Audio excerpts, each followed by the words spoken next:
22, 40, 10, 10, 18. Di sini saya akan mempresentasikan hasil dari tugas mata kuliah fisiologi reproduksi ikan, moluska, dan krustasea. Di sini saya mengambil moluska, yaitu kima. Kerang kima adalah jenis moluska laut yang termasuk dalam famili Tridactylidae. Berikut ini ada beberapa klasifikasi ilmiahnya yang terdiri dari Kingdom Animalia, Phylum Mollusca, kelas Bilfavia, ordo Cardidae, famili Tridactylidae, genus Tridacna atau Dicopus. Spesies beragam.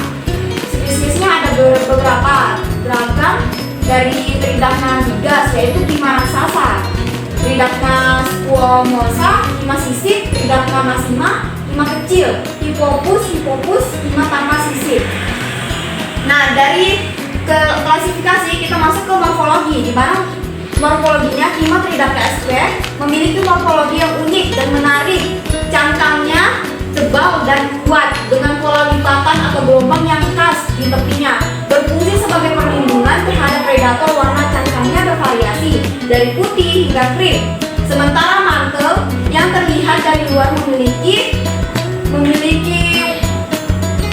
warna-warna cerah seperti hijau, biru, coklat yang dihasilkan oleh pigmen Dinoflagellata simbiotik. Kima dewasa dapat mencapai ukuran besar tergantung spesiesnya, dengan beberapa jenis seperti Tridacna gigas menjadi moluska terbesar di dunia. Secara anatomi, mantel kima tidak hanya berfungsi dalam fotosintesis bersama Dinoflagellata simbiotik, tetapi juga membantu proses respirasi dan ekskresi. Kima memiliki jaringan khusus yang memungkinkan penetrasi cahaya ke dalam mantel, sehingga fotosintesis dapat berlangsung dengan optimal. Sistem filtrasi airnya juga memungkinkan mereka menyaring vertikal makanan di sekitarnya dengan kombinasi filter feeding dan fotosintesis. Kima mendapatkan sebagian besar nutrisinya yang membuatnya unik dibandingkan moluska lainnya.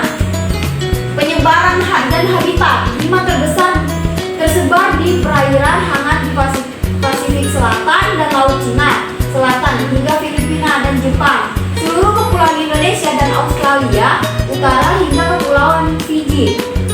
Kima raksasa menghuni perairan terumbu karang dan laguna dangkal dan kedalaman maksimal mencapai 20 meter.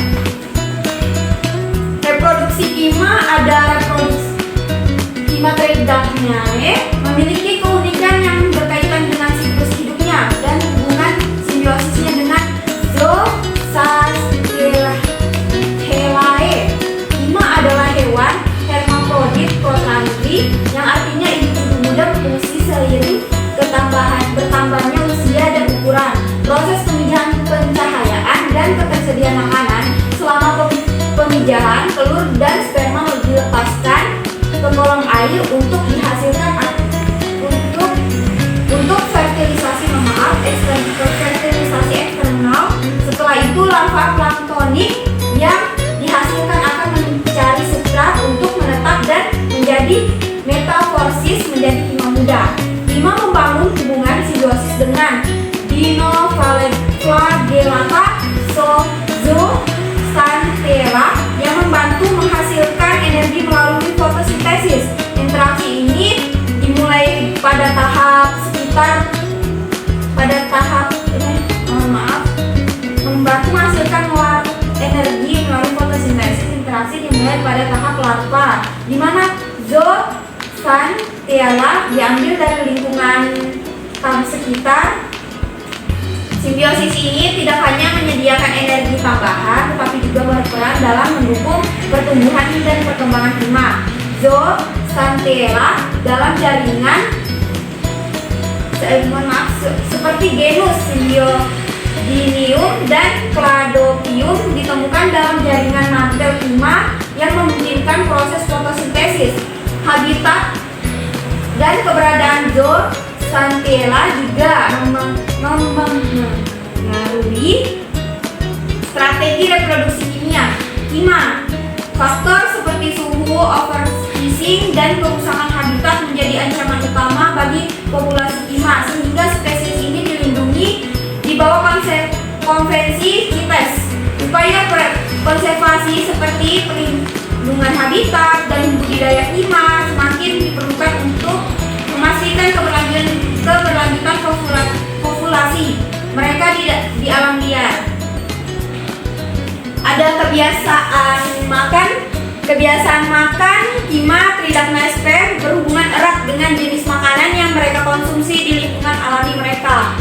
Kima adalah jenis Mollusca bilfavia yang hidup di perairan tropis dan subtropis, terutama di terumbu karang. Mereka memperoleh makanan melalui proses filter feeding, yaitu dengan menyaring partikel mikrobis yang ada di air, termasuk fitoplankton dan materi organik lainnya. Selain itu, kima juga mengandalkan hubungan simbiotik dengan alga zooxanthella yang berada di dalam jaringan tubuh mereka.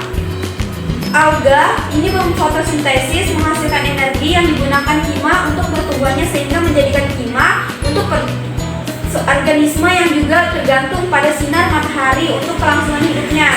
Dalam ekosistem terumbu karang, kima berperan penting dalam menjaga keseimbangan ekosistem karena kemampuannya dalam menyaring air, proses meningkatkan kualitas air di sekitarnya.